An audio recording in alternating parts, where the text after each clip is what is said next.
Ya, habíamos quedado acá. Recordar nuevamente el patrón de URL hacia donde se dirige la información, los nombres que toman las casillas, ¿cierto? Y también recordar de que el formulario, ¿cierto?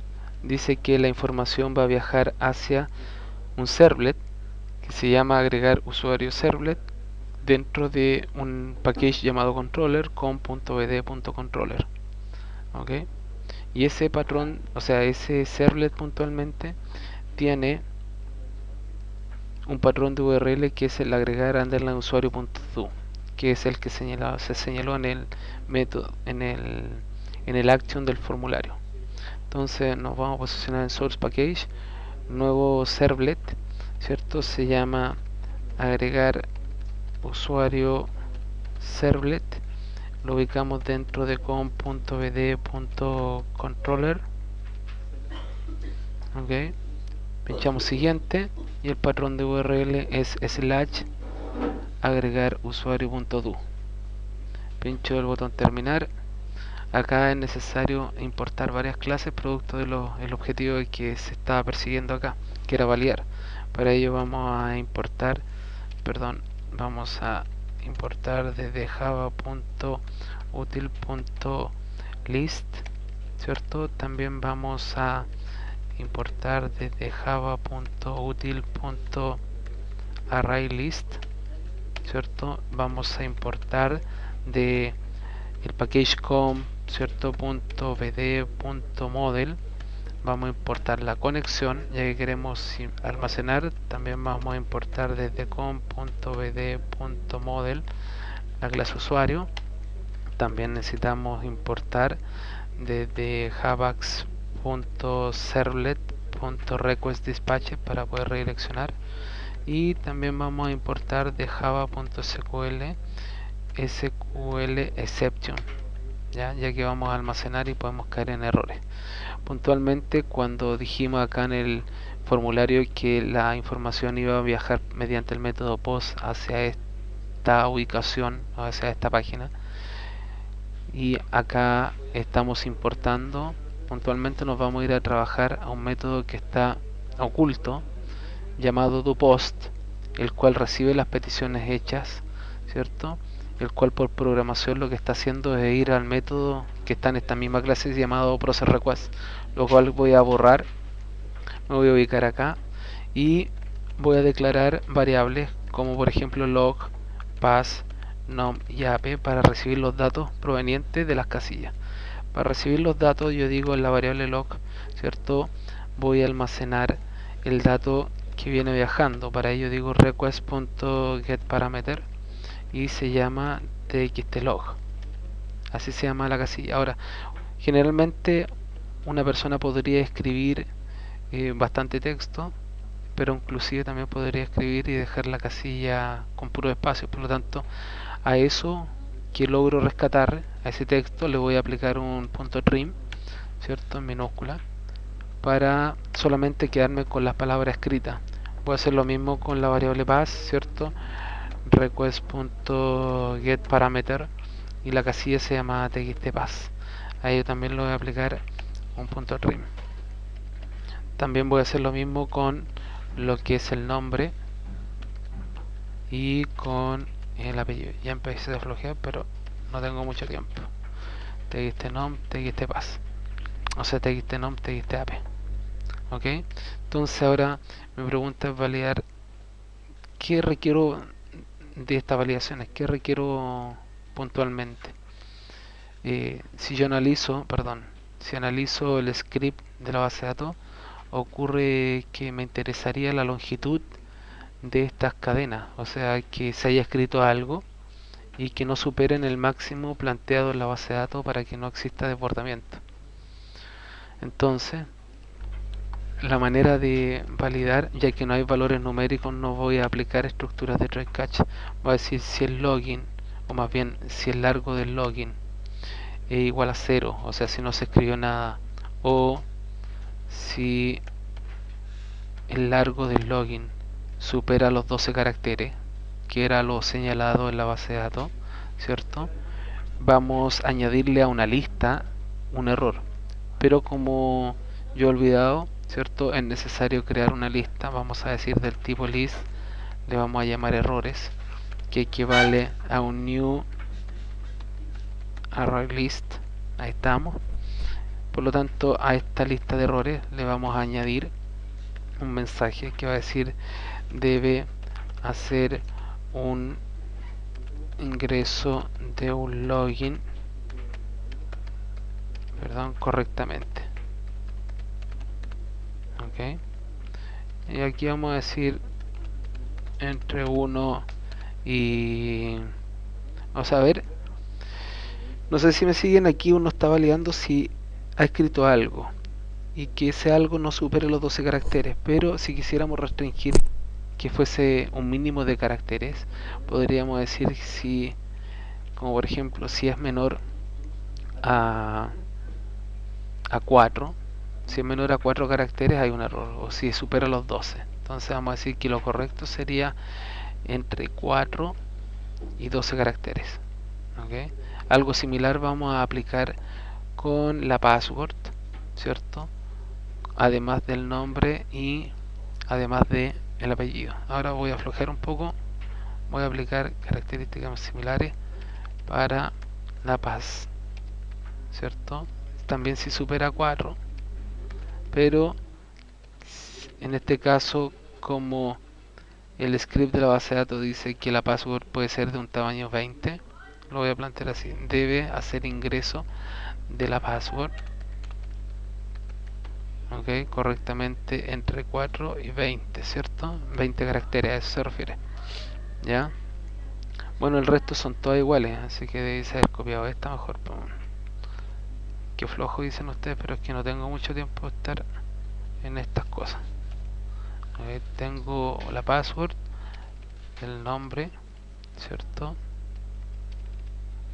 Aquí toca la coincidencia de que todos son varchar, pero en el caso de haber numéricos tendríamos que realizar otro tipo de validaciones también. Ahora acá hablamos, debe hacer ingreso del nombre, ok, y acá debe ser ingreso del apellido. ¿Listo? Entonces ahí podemos apreciar de que tenemos algunas validaciones, lo que nos lleva a poder preguntarnos mediante la estructura de un if else si hay errores o no. Entonces en forma negada voy a decir errores.isEmpty, o sea, si no está vacía la lista. Si no está vacía la lista, ok, vamos a crear un atributo. Para ello vamos a decir request.setAttribute. Al atributo yo le llamo lee y en su interior va a tener la lista de errores, ¿cierto? Ahora, ese atributo lo creo con la intención de poder traspasarlo mediante un request dispatcher. Lo decir, voy a crear un objeto R es igual a request.getRequestDispatcher, lo decir, vaya a error usuario.view. Ocurre que esa página errorusuario.view es un patrón de URL de un servlet vista de errores, y lo voy a decir que se cargue con un r.forward. Ahora, en el caso de que no hayan errores de validaciones, ¿cierto? Es necesario ver si existe o no. Para ello vamos a armar una estructura de try catch, producto de que es posible que en esta búsqueda se caiga la aplicación. Vamos a solucionarla también, ya sabemos, con un SQL exception, y acá con un exception. ¿Listo? Ahora nos interesaría ver si existe o no. Entonces para ello vamos a crear un objeto del tipo conexión.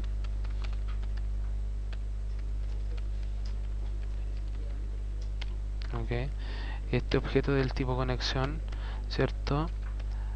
Sentencia, vamos a preparar la, perdón, c.com.createStatement, y vamos a buscar si es que existe. Vamos a decir c.rs, ¿cierto? Igual a c.sentencia.executeQuery, y aquí vamos a hacer un select. Vamos a decir, oye, existe el nombre del usuario desde la tabla usuario, donde el login del usuario sea igual y entre comillas simple, porque es varchar, ¿cierto? Sea igual a lo que yo tengo como login. Por lo tanto, ¿qué tenemos? Tenemos dos posibilidades. Hacemos una estructura de if else. ¿Por qué dos posibilidades? Porque es posible que exista. Para ello vamos a preguntar c.res.next. Si existe, ¿cierto? Podríamos añadir a la lista de errores un mensaje diciendo ya existe este usuario y posee el nombre, y puedo concatenar c.res.getString, ¿cierto? Y concateno el campo que estoy seleccionando, el campo que seleccioné en nom_usu. Entonces, bueno, digo, este campo, este usuario ya existe con ese nombre. Luego vuelvo a crear el atributo, ¿cierto? Con un request.setAttribute. Le digo, el atributo se vuelve a llamar lee y en su interior nuevamente tiene la lista de errores. Ahora nuevamente me veo la necesidad de decirle mediante un request dispatcher, ¿cierto? Un objeto es igual a request.getRequestDispatcher, y le digo váyase a error usuario.view nuevamente para nuevamente cargar la página. Eso en el caso de que ya exista. Si no existe, necesito crear un usuario. Este usuario le voy a llamar u, que equivale a un new usuario, y recordar los datos que era necesario pasarle a un usuario. Era necesario pasarle el login, la password, el nombre y el apellido, datos que yo ya tengo en variables. Ahora, ¿por qué es necesario crear un usuario? Para poder pasarlo mediante un atributo al otro servlet, ¿cierto? Que me muestre los datos. Entonces vamos a decir request dispatcher, ¿cierto? R equivale a request. Perdón, aquí yo cometí un error. Ahí está mal escrito. Equivale a request.getRequestDispatcher. Le vamos a decir ok usuario.view. O sea, si está bien, vaya a ok usuario.view. Y por supuesto, cargue la página. Pero aquí yo cometí un error. Antes de, mira, cargue la página. Pero antes que cargue la página, voy a posicionar acá. Necesito almacenar, cosa que se me estaba olvidando. Entonces, para ello, mediante el objeto sentencia, voy a ejecutar el método execute, y aquí voy a hacer el insert. Voy a hacer insert into table usuario, value, ¿cierto? Y aquí necesito especificar los 4 datos, ¿cierto? Los 4 datos yo los tengo en variable, por lo tanto necesito concatenar la variable log, ¿cierto? Necesito concatenar la variable pass, necesito concatenar la variable nom, y necesito concatenar la variable ap. Ok, ahí tengo la instrucción para insertar, y una vez que está inserto en la base de datos, me preocupo de decirle que se vaya a la página ok usuario. Ok, voy a hacer una copia del error acá, porque si llega, bueno, una vez que se almacene, disculpen, vamos a cerrar la sentencia, c.sentencia.close, y en el catch le va a dar un cuerpo, pero puntualmente vamos a agregar un usuario, o sea un error, un ítems a la lista.